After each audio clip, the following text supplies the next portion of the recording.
Watch this.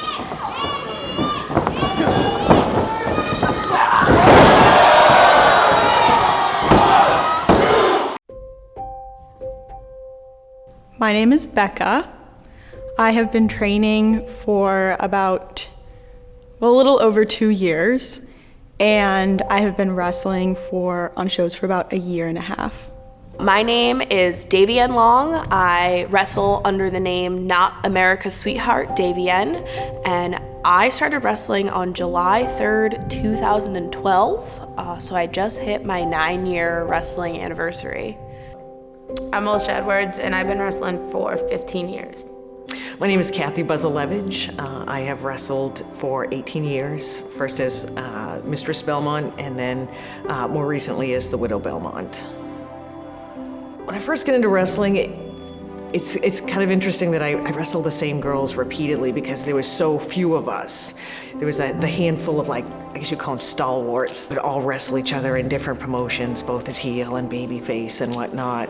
But it's definitely expanded in the last 18 years.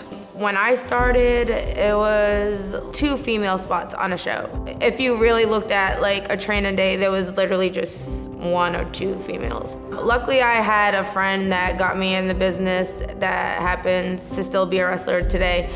So for the first, I would say 5 to 6 years, I had like a buddy system with her, so it kind of worked. That's kind of how I got my first break. I had a Nikki Roxx that came around my promotion where I was kind of stuck in my own little world, and she knew that it can actually work. So it was like, all right, I'm gonna take you under my wing and show you that there's more out there. I guess the word of mouth policy kind of helped me as well. A 6-person tag team match. The brand new Chaotic Wrestling Tag Team Champions, the Blowout Boys, teaming up with their girl Lexus to take on former champions Jason Blade and Kid Makazi, and joining them, the very popular Nikki Roxx. I have to say that I consider Nikki Roxx a mentor. When I was first training and then when I started coming up looking for bookings and stuff, she was the first person that got me a booking outside of the home promotion where I trained. She was almost like a mother figure.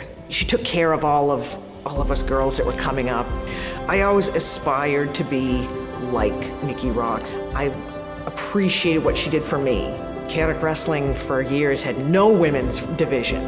And I think Nikki Roxx was the first girl that they booked. I remember at the time when Chaotic first started booking women, it was a very kind of exclusive club, and I kind of felt out of place. I was like, I don't belong in this in this spot, but I count myself very lucky.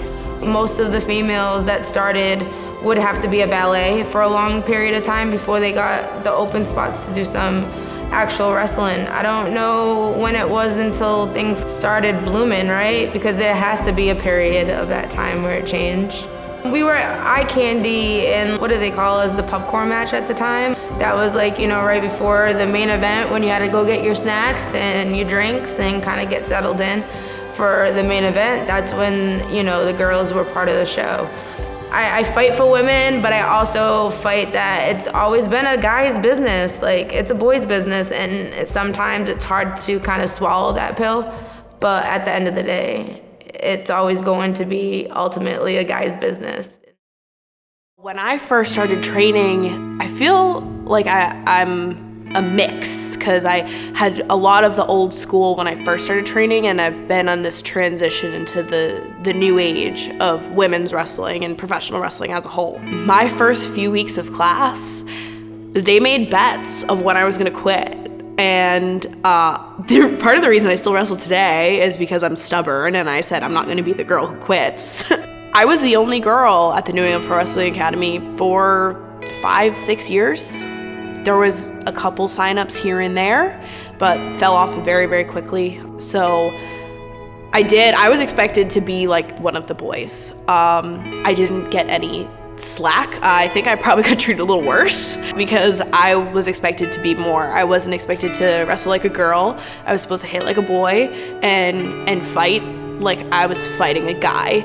And I got the snot beat out of me because they didn't take anything lightly on me. And even though comparatively to most female wrestlers, I'm on the larger side. I'm small compared to a lot of the men that I was training with, so they beat the snot out of me. And if you're coming from the New England Pro Wrestling Academy, you are going to be at the same level as all of the guys who come from here. When I first started wrestling, like Alisha and Mistress Belmont, is when I started to be taken seriously. They had been around for a while and luckily had taken me under their wing. That's when I kind of started to feel the shift of like, oh, it's not just all on me, and I could actually learn from somebody that I was in the ring with. And when I started having longer matches, having a little bit more trust, you don't just have like 4 or 5 minutes, you can have 6 to 8. Those two were really my saving graces of starting to get myself better. When I left to go to Japan in 2015, I came back, it was still kind of rough. And then in like 2017, 2018, I started doing more all-women's promotions. That I was very nervous about doing all-women's promotions because you hear the horror stories of girls who are bigger names and they can be really mean. Luckily, the ones I was working for, everybody was very welcoming and very helpful, and they didn't feel like their spot was going to be taken because more opportunities were happening. So it was like when we all work together, more opportunities open up, and it's not so catty and dog-eat-dog of like, oh, if somebody's doing better than me, my spot's getting taken away. You know, when you go from, oh, there's only 2 girls in the locker room to a whole locker room of women, it's like, oh yeah, we can all support each other and all do our best.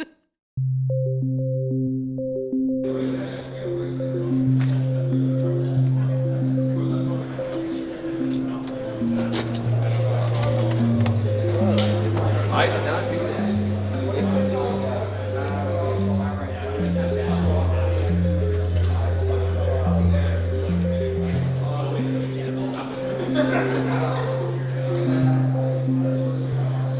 I rented like a practice space for like a band that I was in very briefly in Boston, and the person that I rented the space with shared a advertisement for tryouts for a queer wrestling league in Boston called the Boston League of Wicked Wrestlers, and it was no experience required.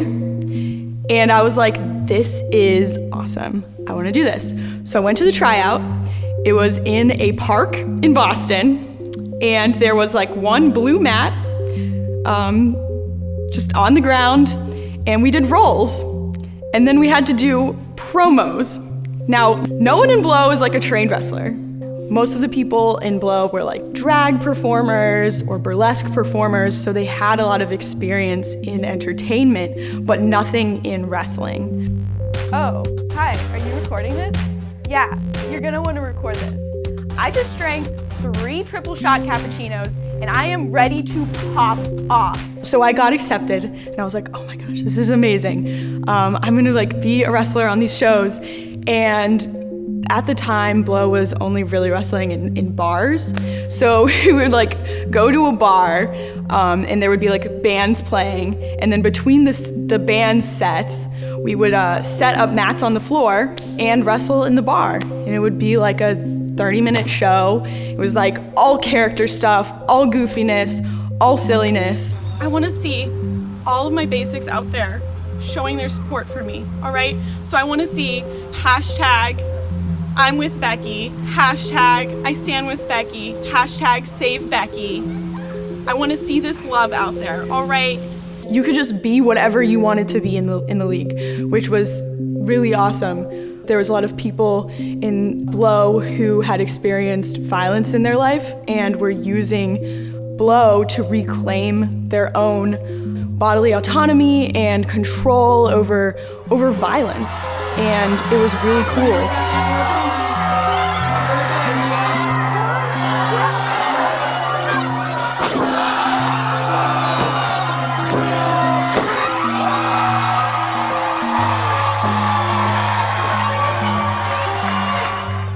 When I first entered the scene, I felt like I had to dial myself back a lot to fit in because I wasn't expecting it at all. And I feel like I slowly started to dial myself back to change to fit in with everyone.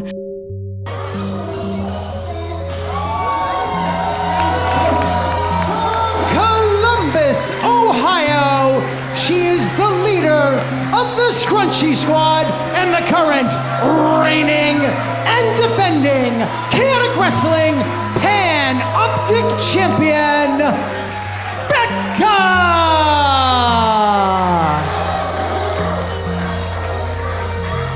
I didn't really think that I would ever be Chaotic Women's Champion, or if I did, I thought it would take a very long time for me to be Women's Champion, because it was, in my mind, like, held to such a high bar.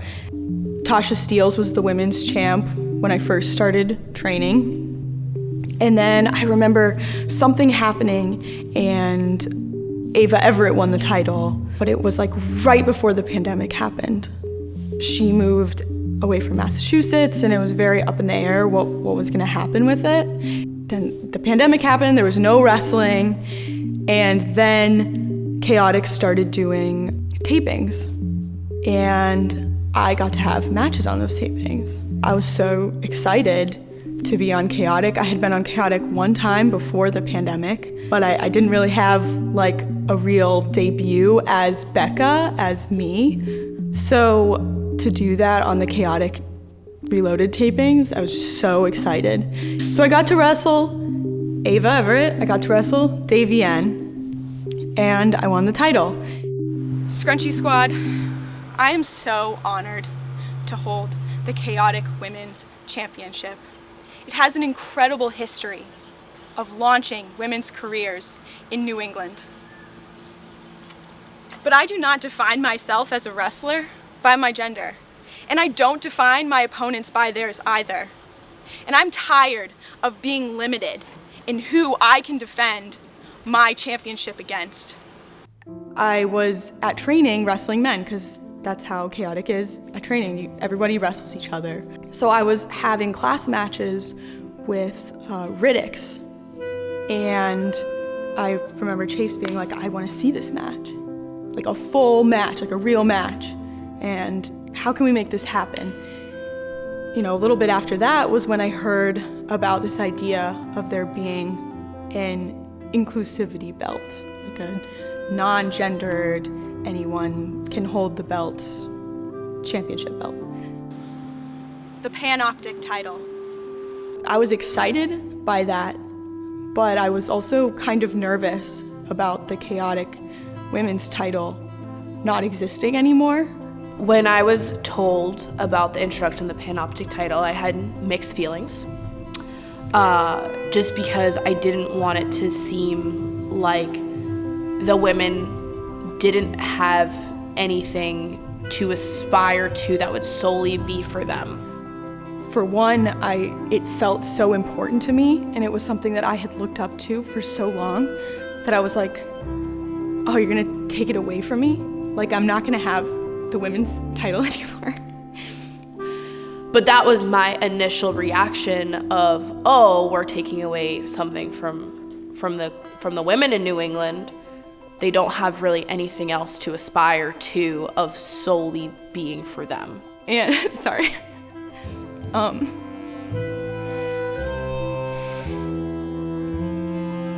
Sorry. It was like the first time I felt like in wrestling, somebody really invested in me.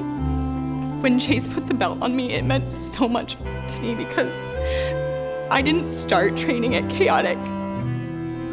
And it just,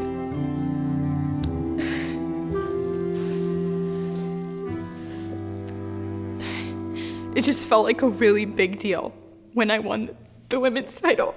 And maybe it wasn't a big deal to other people, but it was so huge for me, especially coming from starting at a place like B.L.O.W. where it's not real wrestling, to then being the women's champion, pretty much like the only women's title in New England that really, I felt like meant anything. it was just so big for me. And so I was like worried that that was going to be taken away, not just from me, but from the other women who were coming after. But what's the point of having a woman's and a man's world championship? Like, how far, like, is there boundaries, or am I just looking too much into it? If I'm just from an outside perspective, the way that I... Is that ignorant for me to say? No, I don't think... I wouldn't call it ignorant. I would just call it, that's your own perspective on that. Yeah, because I have no... Like, because you're just saying... You're basically saying that now that people are transgender or whatever, right, is that they can fight for the women's championship. Well, so basically there's like no more women's championship. All the belts are like for anyone. So like women or like any gender could win the like chaotic championship. And now there's just no women's championship. There's just another non-gendered belt. Oh, okay. Well, that changes the game, right? Then that means XX Diva is coming back for that world title. Chaotic has been running for a long time in New England, and I think used to be very old school, and I think there used to be a lot of assumptions about the people on their roster. There was an expectation that everyone was straight and cisgender and heteronormative, and I think having a place like Chaotic say, yeah, we're actually like pretty gay. You know, there's gay wrestlers, there's LGBTQ wrestlers, there's queer wrestlers, there's trans wrestlers, and they're here at a place that some people might assume is a very heteronormative, cis-normative environment. I think that that's really cool and really important. Everybody's different. Everybody has their own unique qualities, and they all should be celebrated. Professional wrestling is a show. It's a live theater, basically. Everybody is a character. Everybody gets to be what they want to be, and you shouldn't have to hide who you really are. You can be you with the volume turned up. You could be something that you completely invented. There is a piece of wrestling for everybody. If you don't like a piece of it, you don't have to watch it. I mean, we could have 2 women be the tag team champions, or non-binary characters.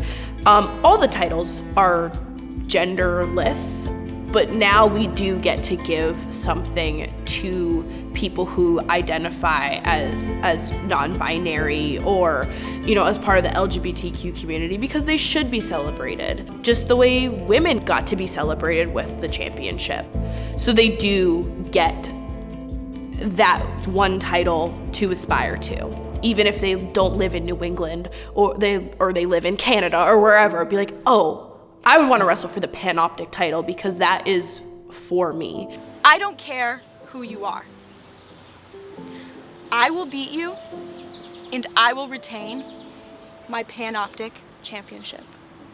I did have mixed feelings about it, but now that I've seen it, now that I've know where I've gone, where the company is going as a whole, I think it's a really great addition to the championships. In general, queer talent is just being booked better right now, better than they ever have been. It's just taken more seriously. And I think a lot of that is like, you know, we're everywhere. You know, the numbers are there. You know, it may not have always been like in the limelight like it is now, but like it's always been like that. There's always been queer talent. It's just now is a time where it is being celebrated, accepted by the masses overall. It's not some special attraction thing anymore. It's just real life people and like just living and like trying to make it in the world of professional wrestling. It's not something new, you know, it's always been here. It's just now it's really being like taken seriously like it should have always been. So, and I'm glad that that's happening with queer talent. I'm glad that's happening with women's wrestling, you know, like it's about time. This title would not exist without all of your hard work. I would not be here holding the Panoptic Championship without you and all of the hard work that you put in years and years into chaotic wrestling, and no one respects you or that title more than I do. I've had a lot of emotions about this night. When I was told the match was happening, I cried because I didn't think it could ever be a real thing. It means so much because this is my home. This is where I started.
JT Gunn hits the Davienne your life, and if not like this, not like this. Oh, she's still alive.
Unbelievable. I cried off all my eyelashes, I think. I lost my voice. This moment, for me, everything was so genuine. Like, all the tears.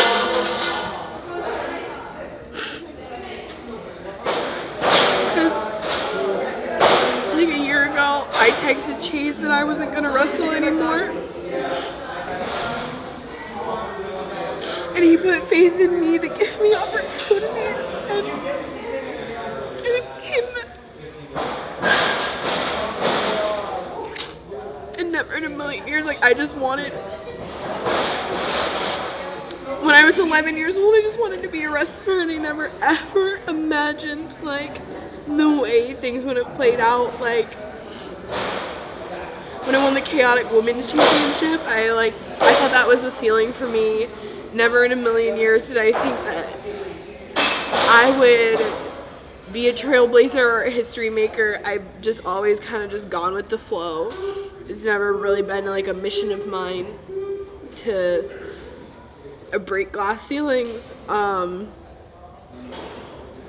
to have like my name like put with like the Anthony Greens, the Ivars, the Tommaso Ciampas, the Donovan Dijaks, JT Duns, Chase Del Montes, like, it's so weird.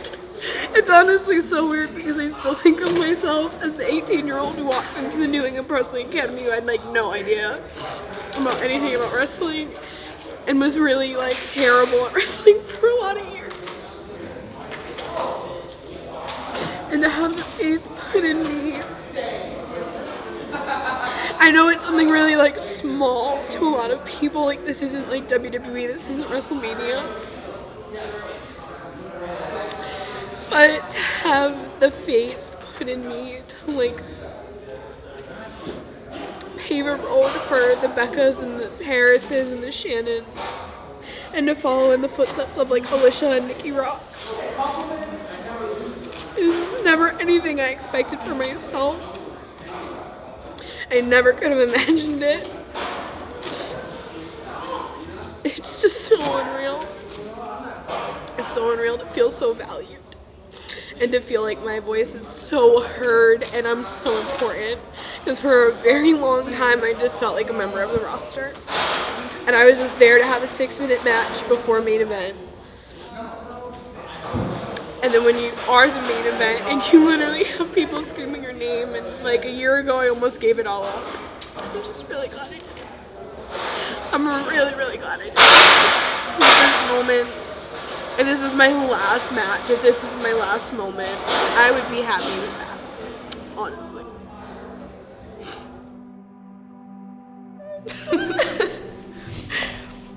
You are one of my best friends, if not my best friend outside of this. Like, if we didn't wrestle, if I quit wrestling tomorrow, you would absolutely still be in my life. Watching you and your progression inspires me literally every day. You're a big reason why I didn't leave professional wrestling, and you know that because you took me out to dinner and tried to convince me not to quit. I did. And I feel like just me as a person, I'm kind of, ignorance is bliss to me, and I'm kind of ignorant as to some of the trials and tribulations that I had to go through in the beginning of my career, and I just accepted my spots on a card.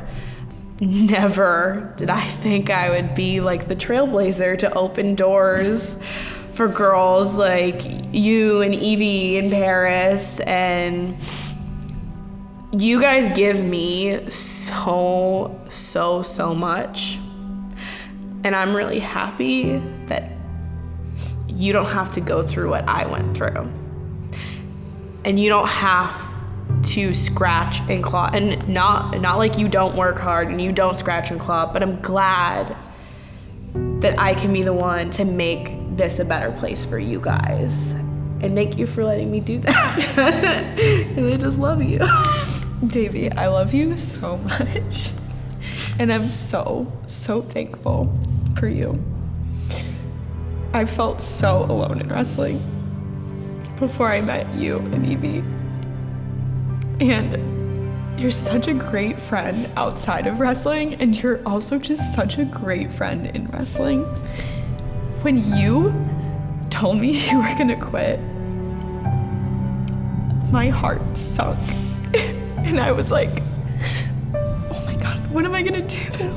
Like literally like, who am I gonna wrestle? Who am I gonna learn from? Who am I gonna talk to?